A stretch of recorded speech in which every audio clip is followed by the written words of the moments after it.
But online for gambling. the Without record, walang for the online, record, hindi I was the one who suggested. Hindi po pwedeng magtaya yung mga bata kung wala yun. Kaya nga po, ang sinasabi ko, i-suspend nila. Tapos na yun. Pag sinuspend nila lahat, yung link, so wala na pong magbabayad. Honor, can you clarify? Sabi niyo kanina kay Senator Marcoleta, may order na kayo na tanggalin yung links. Yes, Your Honor. So, hindi sumusunod sa inyo. Do you have GCash? Yes, Your Honor. I-open nyo yung GCash mo ngayon. Nandiyan pa huli yung link. We gave them 48 hours, So- Your Honor, to take down the links. When did you order, Deputy Governor? Today, Your Honor. So, can you please, I know, sir, sa banking, very conservative, you have a very good reputation. Pero please speak very clearly to us. Diba? What you did on July 25, nag-circulate kayo ng proposal sa mga e-wallet at hinintay nyo pa yung kanilang reply. Tapos today lang kayo nag-order. Kasi may hearing today. Your Honor, if I may. Hindi, kasi ang sagot nyo kay Senator Marcoleta, kulang na lang pumalakpak ako eh. Papalakpak kasi dapat talaga ako kasi at least umaksyon kayo kaagad. Kasi yung governor nyo, ang ganda ng statement, dapat daw mahigpit. Pero wala namang aksyon. You know, I will go to, I will stop there, Deputy Governor. But be very clear here kasi hindi lokohan tong hearing na to eh.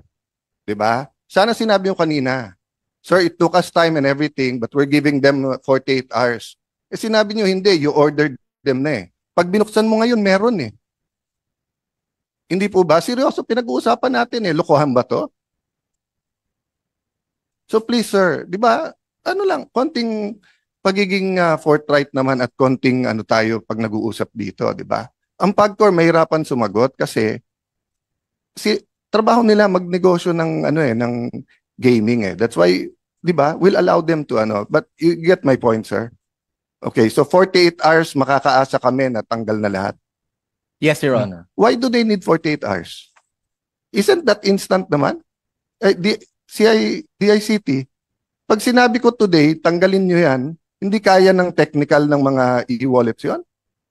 So ano, balato muna, 2 more days? With the permission of our Secretary, Mr. Chair. Yes or no lang, sir? Para Yes, it can be done right away, Mr. Chair. So sir, why do we give them 48 hours pa kung sure naman kayo? So kung may mamatay ng 48 hours kasi nalulundon, okay lang sa atin o sayang kita? Your Honor. Hindi ko naintindihan eh kasi binigyan nyo since it's August 14 eh. Binigyan nyo since July 5. You know, if you call them into the room, you are the central bank eh. So I'm sorry, Mr. Chairman, I'm just talking in terms of from the Committee on Banks, di ba? I was briefed. Conservative, these are gentlemen, etc. But if you called everyone into the room on July 5 and everyone pumayag, the next day, July 26, wala. You come here in the day of the hearing, you know all of the cameras are here, representing the central bank, telling Senator Marcoleta, wala nang links, then nung tinignan ko meron, then we're giving them 48 hours na, hindi naman nila kailangan ng 48 hours. Bakit po? Bakit tayo ganun? Your Honor, we gave them sufficient time for all of them to Sir, the ICT just said now, they can do it instantly. Wala kayong technical people sa central bank? Kayo nagre-regulate ng e-wallets eh. Or sayang yung kita nung 2 days? Your Honor, it's because of that reason to give them time to take them down, lahat sila, and also to give adequate or prompt information to the public. So for Sir, number 1, July 25 pa yung memo nyo. At pumayag sila. So alam na nila. So naghahanda na sila. Oh, number 2, the public, sila nga ang biktima eh. Sila ang biktima. Why do they need to notice na kung gusto nilang sugal, they can do it otherwise, but they do not go to the link. Anyway, I'm taking up too much time, but sir, please, I look forward to working with you. I'm sorry, ikaw yung nandito in the central bank, pero Central Bank is one of the most respected institution na may political will dito. Ang monetary board is independent. So, pag sinabi yung decisive yung action, decisive tayo. Yeah. Sir, may I move to PAGCOR? First of all, may I start by thanking you na meron know your customer. Senator Cayetano, pabalikan ko lang po si BSP. Kailan mo magtatapos itong 48 hours? It starts from today. Kailangan po matatapos. Anong araw po yan? That's 2 days sa Saturday, Your Honor. Sa Saturday. So sa Saturday, ina-expect natin na committee na ito na wala ng games dyan sa e-wallet na yan. By end of Saturday. Sa Saturday. Opo. Anong oras po sa Saturday? Umaga, tanghali, gabi? 48 hours po, so we give them until the end of Saturday to remove. End of the Saturday. So ibig sabihin, sige, pagbibigyan kita, Sunday morning, hindi ko na makita yung games sa mga e-wallets. Apo, wala na po. Pag may nakikita po ako, i-contempt kita. Pwede po. Para malinaw po tayo, hindi yung, sabi nga ni Senator Cayetano, wag mo ninyo biro-biruin ng komite na ito. We have a problem. We have a crisis. Hindi po ito basta-basta. We are facing crisis, Mr. BSP, sir. And when you say, Saturday po, huling oras na Saturday, sige, pagbibigyan kita hanggang Sunday.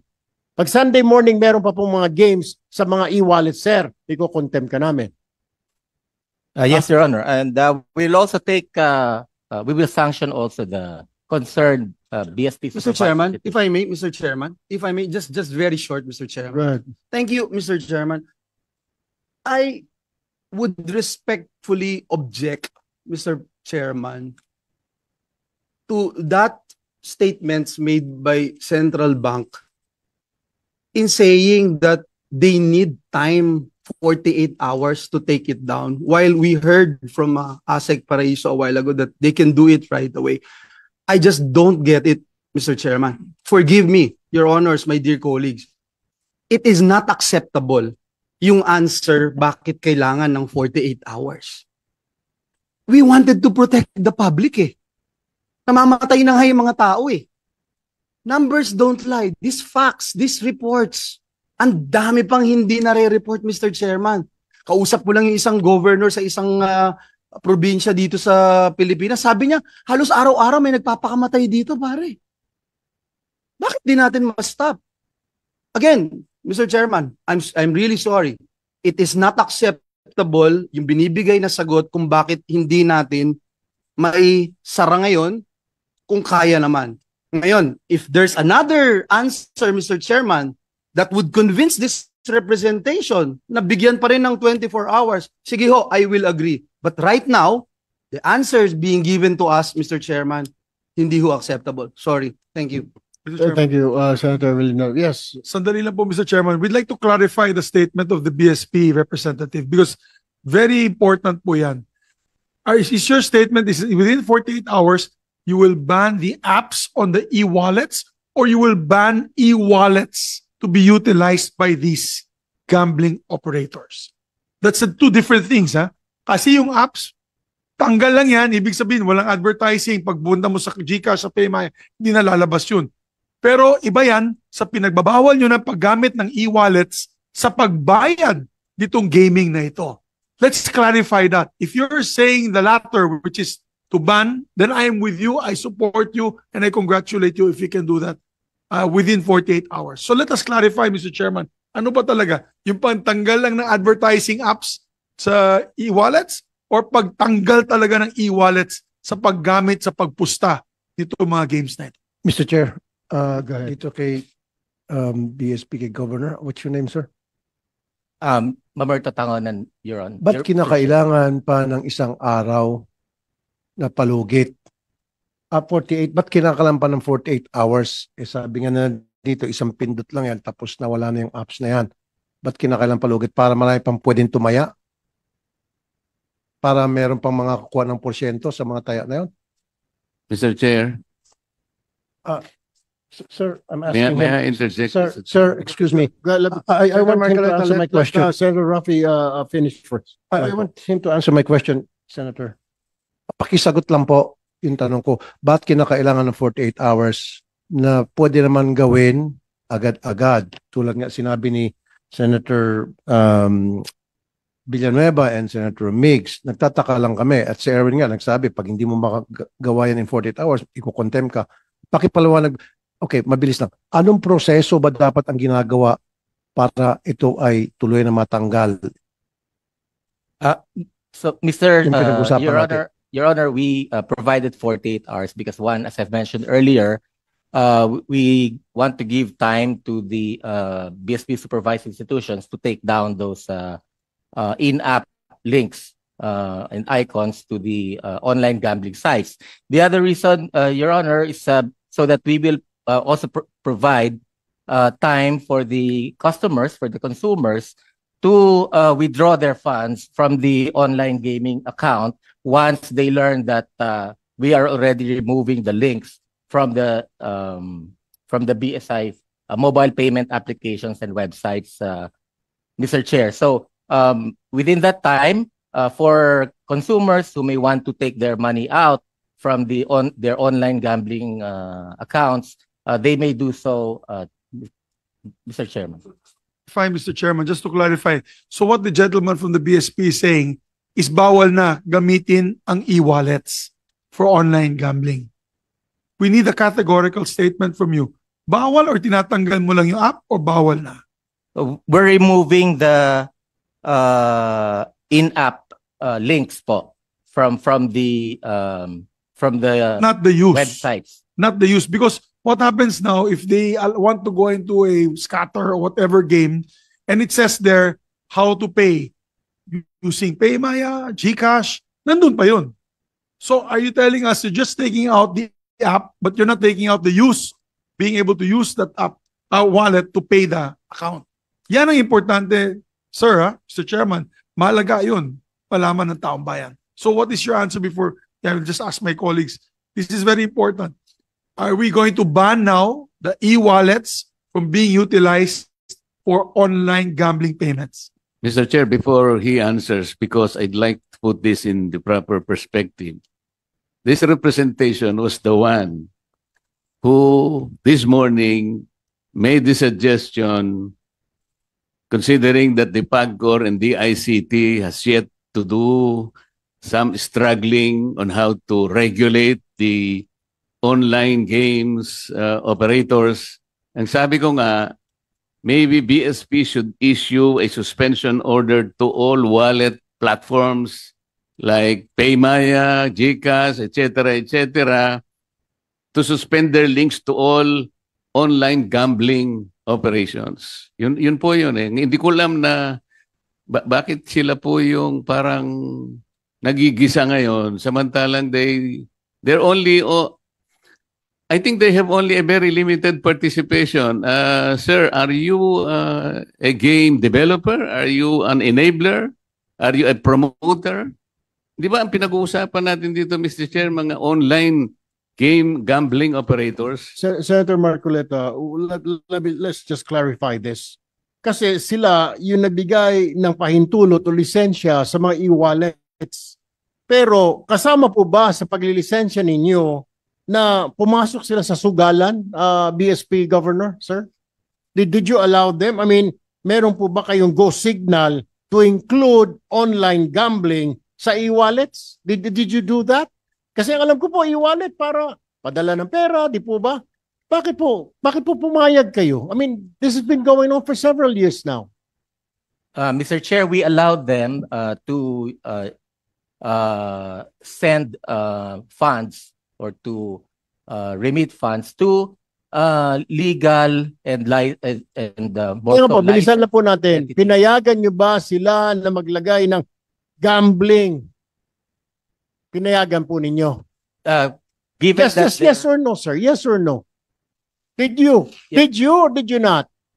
Para malinaw po tayo. May katanungan po Senator Marcoleta. At magtatanong pa po Senator Cayetano, di pa po kami tapos sa PAGCOR. Just answer yes or no. Pinayagan nyo ba? Sandali po, hindi pa nasasagot muna yung tanong ko eh. Kayo muna magot sa tanong ko. Kayo po ba ay game developer? Kayo enabler, promoter, and marketer ng online games? Kasi hindi po. Mr. Chair, parang sila ngayon ang nagigisa eh. That's why I'd like to point out, ano po ba yung limited participation ninyo eh? Kasi ang PAGCOR po ang merong regulatory powers dito eh. Bakit hindi sila yung mauna na mag-regulate? Bakit po yung GCash ang dinidiin natin? Parang nakikita ko, we're all barking on the wrong tree. I just made a suggestion this morning but I did not expect na sila yung gigisahin natin. Hindi po sila yung operator eh. Ang kanila, sa akin pong pagkakaunawa, the participation of GCash occurs only at the point where lawful payment facilitation is performed. And GCash has employed stringent regulatory and compliance control.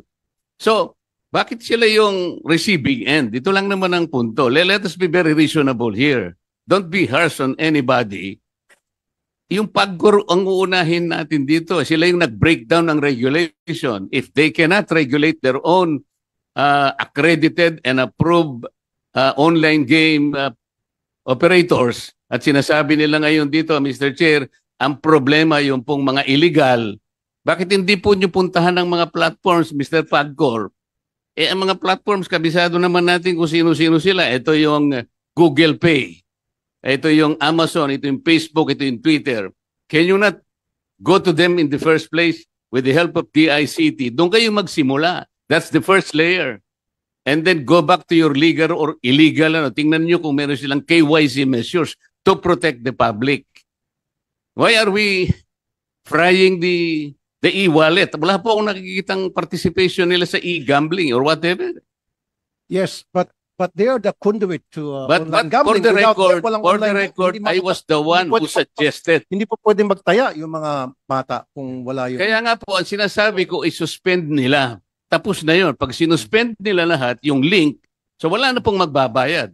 Mr. At the Chairman, very least, merong provisional tayong nagawa ngayon. May provisional measure that we have done.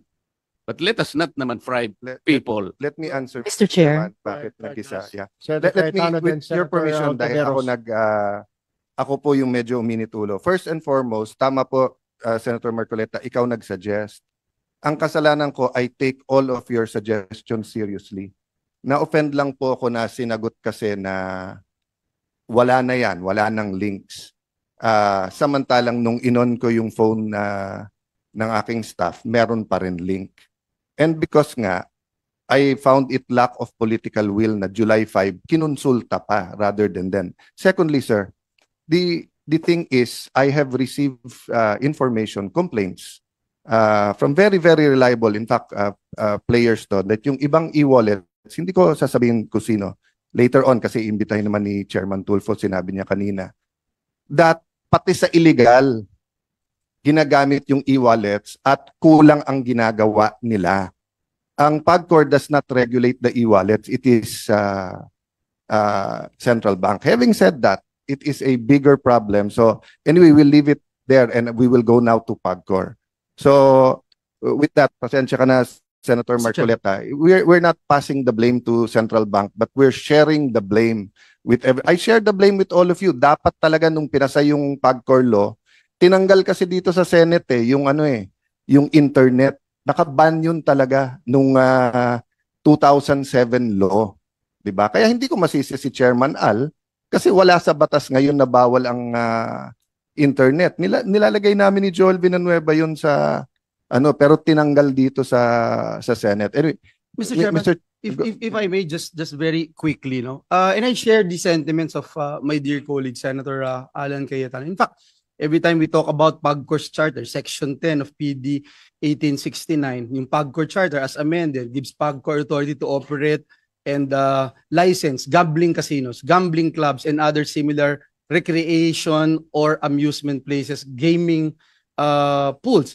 Wala dito yung online di ba? Hindi natin na yan. But No, I will go to that tayo later. sa House, nilagay natin yon.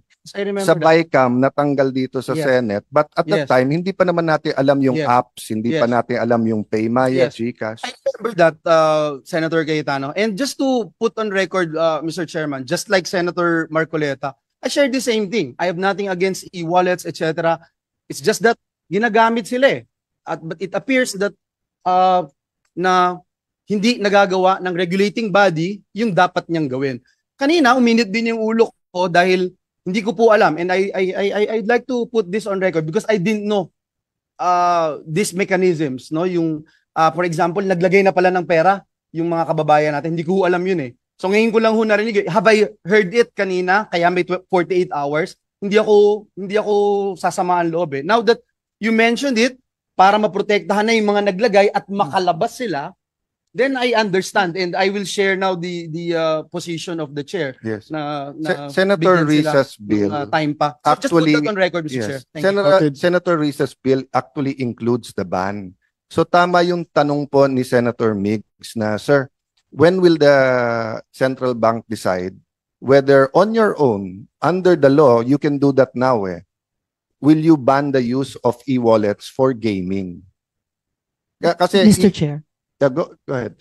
Mr. With Chair. the indulgence of Senator Alan Peter Cayetano, go ahead, Senator Tiveros. Salamat, Mr. Chair, at salamat din kay Senator Alan.